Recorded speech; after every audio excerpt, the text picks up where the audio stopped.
How's it going, everyone? In today's video, I'll show you on how you can connect your PS3 to your TV or monitor with an HDMI. Now, it's going to be extremely simple. Of course, the first thing that you want to do is to get yourself the HDMI cable. From there, you then want to navigate through the back of your console, and you will be able to see this HDMI out right here. This is basically the video output of our PS3. Now you could just plug the other end of your HDMI cable to this port right here.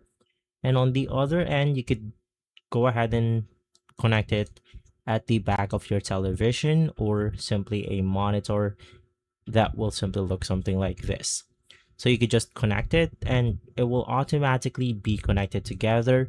So just turn on your PS3, navigate through the HDMI output on your monitor or television, and from there you are simply good to go. If this video has been helpful, leave a like, subscribe, and follow us for more videos like this. Thanks for watching.